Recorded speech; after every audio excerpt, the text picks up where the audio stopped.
తాగుడు, పేకాట లాంటి చెడు అలవాట్లకు బానిసైన వాడు ఇంట్లో ఉన్న గిన్నె, గరిటెలతో మొదలుపెట్టి పెళ్లాం నగలని, పుస్తెలని, చివరికి ఉంటున్న ఇంటిని కూడా తాకట్టు పెట్టేసి కుటుంబాన్ని నడి రోడ్డు మీద నిలబెడతాడు. ఇప్పుడు అవినీతి వ్యసనపరుడు జగన్ రెడ్డి పరిస్థితి కూడా ఇలాగే ఉంది. ఇప్పటికే 10 లక్షల కోట్లకు పైగా అప్పు చేశాడు. ఇది కాకుండా కాంట్రాక్టర్లకు 1,70,000 కోట్ల బకాయిలు పెట్టాడు. మొదట్లో మిషన్ బిల్డ్ ఏపీ పేరుతో రాష్ట్రంలోని ప్రభుత్వ ఆస్తులను అమ్మకానికి పెట్టాడు.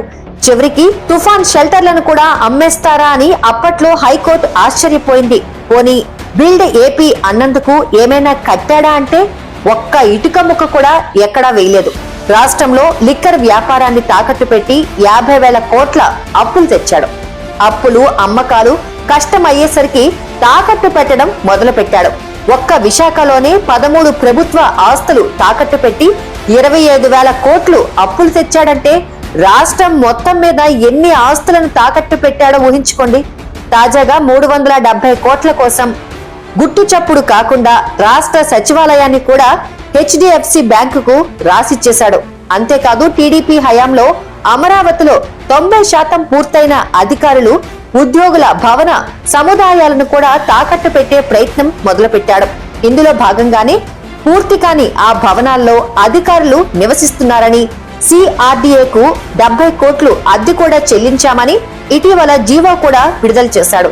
అయితే ఇన్ని లక్షల కోట్ల అప్పులు జగన్ ఎందుకు చేస్తున్నాడు? జగన్ చెబుతున్నట్టుగా సంక్షేమ పథకాల కోసమైతే కాదు. ఎందుకంటే సంక్షేమ పథకాలకు గత టీడీపీ ప్రభుత్వం ఇంతకన్నా ఎక్కువే ఖర్చు చేసింది.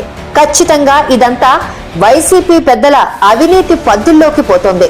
ఒకవేళ జగన్ చెబుతున్నట్టుగా సంక్షేమ పథకాల కోసమే ఇన్ని అప్పులు చేస్తున్నాడని అనుకున్నాం. ఇప్పటికే అప్పులు, అమ్మకాలు, తాకట్లు అయిపోయాయి. ఈసారి మళ్లీ జగనే అధికారంలోకి వస్తే పరిస్థితి ఏంటి? అంటే సంక్షేమ పథకాలు ఉండవన్నమాట. ఒకవేళ ఉంటాయనుకుంటే డబ్బులు ఎక్కడి నుంచి తెస్తాడు? ఈసారి మీకు తెలియకుండా మీ సొంత ఆస్తులని తాకట్టు పెడతాడన్నమాట. లేదంటే ఎడాపెడా పన్నులేసి బాస్తాడు.